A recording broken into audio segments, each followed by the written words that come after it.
د اوستانیا صدر اعظم ولسمشر او د افغانستان خلکو ته مبارکي ورکړه. ګرانو لیدونکو السلام علیکم. د افغانستان د اسلامي جمهوریت جمهور رئیس نن له غرمې مخکې د اوستونیا لومړي وزیر یوري راتاس سره په دلکشا ماڼۍ کې وکتل او د همکاریو په دوام خبرې وکړې. جمهور رئیس غني د اوستونیا لومړي وزیر ته د ښه راغلاست ترڅنګ د اوستونیا د دوامدارو همکاریو په ځانګړي ډول د ناټو په چوکاټ کې د یاد هیواد د پوځي ماموریت مننه وکړه او هغه د افغانستان د ثبات لپاره ارزښتناک وباله. جمهور رئیس هم دغه راز وغوښتل چې د نظامي همکاریو ترڅنګ د افغان ځوانانو سره د زده کړو د کادرونو روزلو او د معلوماتي ټکنالوژي تجربو شریکولو په برخه کې هم همکاري وشي.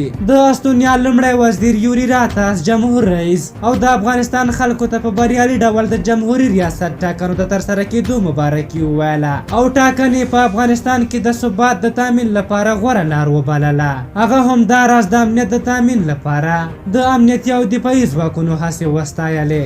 د اوستونیا لومړي وزیر وویل افغانستان د پام وړ اقتصادي لاسته راوړنې لري او هیواد به افغان ځوانانو ته د زده کړو زمینې برابرولو او د همکاري تجربو شریکولو کې مرسته وکړي. هغه همداراز څرګنده کړه چې اوستونیا په افغانستان کې د ناټو په چوکاټ کې خپل پوځي ماموریت ته دوام ورکړی.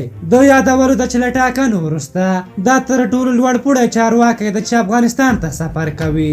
2 ورځې وړاندې ولسمشر غني ویلي وو چې 3 اونۍ وروسته به نوی ولسمشر لوړه کوي، خو د ټاکنو کمیسیون وایي چې 50 ورځې وروسته به نهایي نتیجه اعلانیږي او بیا به نوی ولسمشر لوړه کوي. خو دا چې غني په ټاکنو کې مخکښ دی او په دې مطمئن ده چې ټاکنې دویم پړاو ته نه ځي، نو له هر چا وړاندې غواړي چې د ټاکنو پایلې ژر اعلان شي ترڅو د سولې مهمه پروسه د منتخب حکومت لخوا پیل شي. په هر حال تاسو د دغه موضوع په هکله څه نظر لرئ؟ خپل نظرونه مو راته په کومنټ کې ولیکئ. که زموږ ویډیو مو خوښه شوې وي ضروري لایک کړئ. تر بلې ویډیو مو په لوی او بخښونکي خدای سپارم. د الله په امان.